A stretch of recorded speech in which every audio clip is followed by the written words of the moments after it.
Do you own a new motorcycle? Well, if you do, this video is going to show you how to extend the life of your engine and increase the value of that motorcycle. This video is sponsored by Cruiseman's Garage Honda Goldwing Maintenance Video Series and by Speed Diagnostics. Hey everybody, welcome back to Cruiseman's Garage. Now, I know that everybody has probably watched more videos on oil than any other type of video, that and tires. Well, this isn't just another oil video. Today, we're going to really go do a deep dive and talk about this subject in depth. But this is going to be a two-part video series. And in the first part, I'm going to talk to those of you that have just recently purchased a motorcycle. It's almost springtime, and a lot of people are buying new motorcycles, new ATVs. Now is the time, before you've racked up a ton of miles, to know what you can do to extend the life of that engine. Now, in the intro, I suggested that we're going to show you how to extend the life of your engine. And I also said something about retaining more value of the motorcycle or increasing the value of the motorcycle.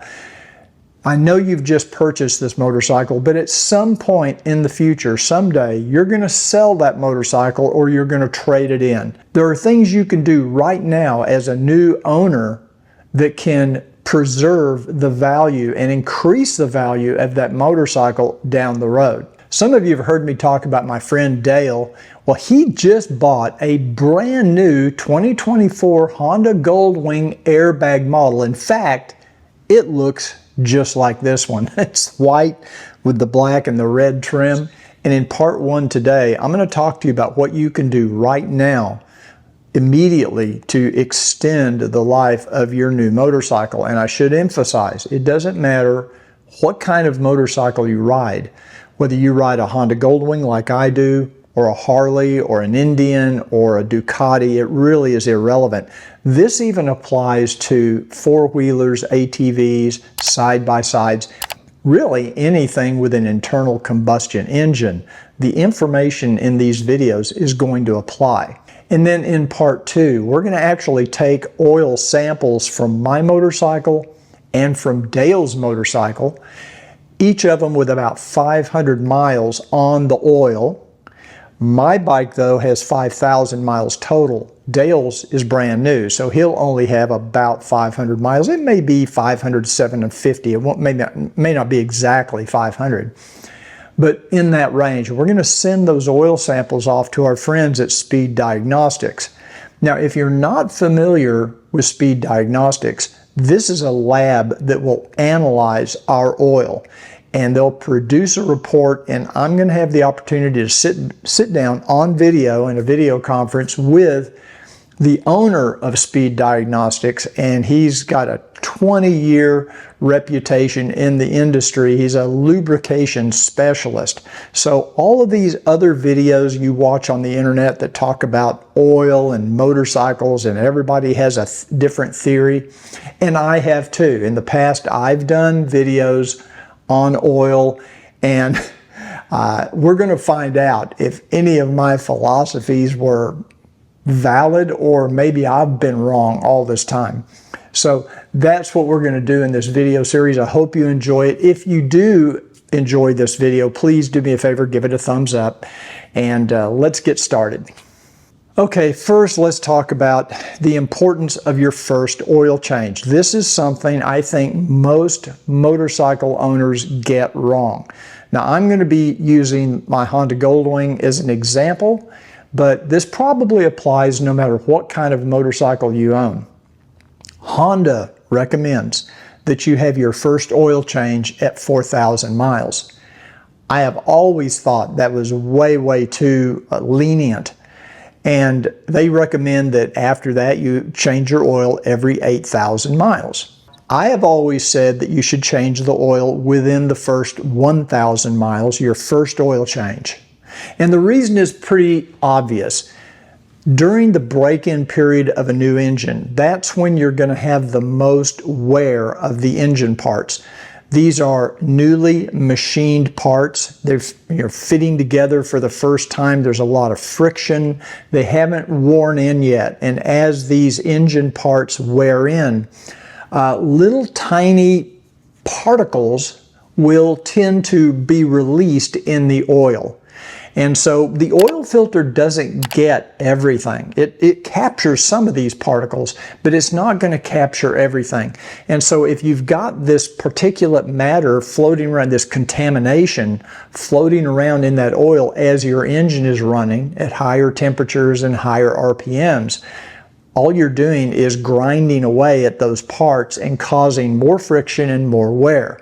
So I have always felt like it was important to do your first oil change, flush that out of there, get some fresh oil in there within the first 1,000 miles, preferably 500 miles. And my new standard, based on what I've learned from speed diagnostics, probably better to do it sooner rather than later. I'd say the first 500 to 1,000 miles. When I picked up this motorcycle, I had to ride it back from Tennessee. So by the time I got home, I had about 800 miles on the motorcycle.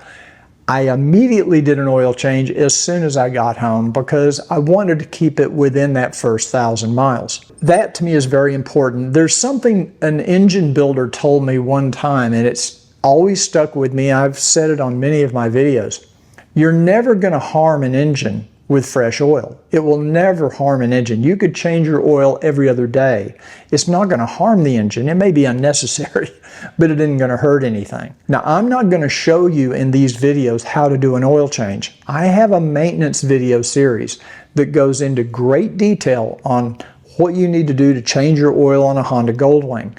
We're talking about the importance of the oil changes and the frequency of the oil changes. And we're also going to talk about what types of oil should you be using and filters in your motorcycle. Now, I do think this subject is more important for somebody that owns a Honda Goldwing or an expensive, large touring bike. You know, this is a $30,000 motorcycle. It's not like a $1,500 dirt bike. So you've made a pretty significant investment in this motorcycle. And Honda Goldwing owners are they have a reputation for, many of them, putting hundreds of thousands of miles on their motorcycle. Well, do you want a motorcycle that can last 100, 200, 300,000 miles? And there are people that have done that in the past on Honda Goldwings. So think of an oil sample sent into a lab like you would a blood test if you went to the doctor. They can analyze your blood, they can see what's going on inside your body. Well, the same is true of an oil sample. We'll send it into speed diagnostics and they'll be able to tell what's going on inside the engine from what's going on in the oil. So now let's talk a little bit about what kind of oil you should be using. And again, in this video, I am talking more specifically about the Honda Goldwing. But regardless of what type of motorcycle or ATV or side-by-side that you may own and be applying this information to, all you have to do is look in your owner's manual, because your manufacturer will have recommended oil that they recommend for use in your engine. If you look on page 162 of your Honda Goldwing owner's manual, it's going to tell you the Honda oil specifications for a Honda Goldwing. And depending on what kind of motorcycle you ride, your owner's manual will have manufacturer's recommendations for oil. So I'm just going to go over, using my cheat sheet here, what are some of the things that Honda recommends as far as oil that's good or acceptable for a Honda Goldwing engine. Okay, first of all, JSO T903 standard is MA. SAE standard 10W30 is the viscosity, the weight that they recommend for the oil. We're going to talk more about that a little bit later in the video. API classification SJ or higher. At the current time, that would include SL, SM, or SN, because those are higher quality classifications than SJ. And they do modify these from time to time. Resource conserving or energy conserving oils should not be used in a Honda Goldwing. And I think that's probably going to be true for most motorcycles, especially if they have a wet clutch. Very important that when you check the label on your oil, it does not say resource conserving or energy conserving. Some people will say, well, I'm going to do what Honda says. I'm going to do what my manufacturer says. Remember, you never harm an engine with fresh oil.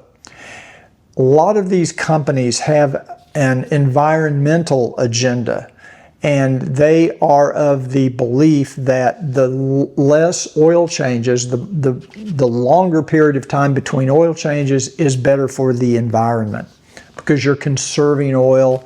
You're not throwing away or recycling the old oil. I personally do not have an environmental agenda. I have an agenda to make sure I protect the investment of my motorcycle and the engine in that motorcycle, and I'm not concerned about that. I mean, there are a lot of environmentalists that would say you really shouldn't change your oil maybe every 50,000 miles. No, that's not good enough for me. Our new Lexus, they don't recommend the first oil change for 10,000 miles.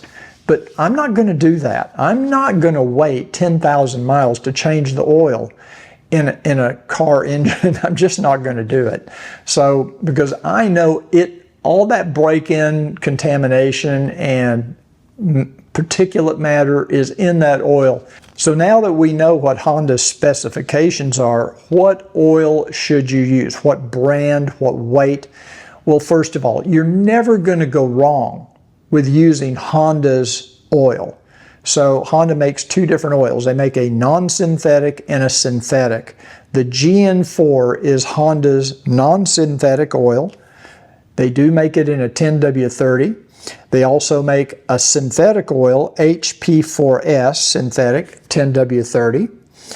And whether or not you want to use non-synthetic or synthetic, we're going to discuss this with our friends at Speed Diagnostics because I personally want to know more about that. I don't know in a Honda Goldwing engine if a synthetic oil really gives you much advantage, especially if you're changing the oil like I recommend every 4,000 miles, because it's not a high revving engine. If you have a sport bike that revs 10, 12, 13,000 RPM, perhaps that's different.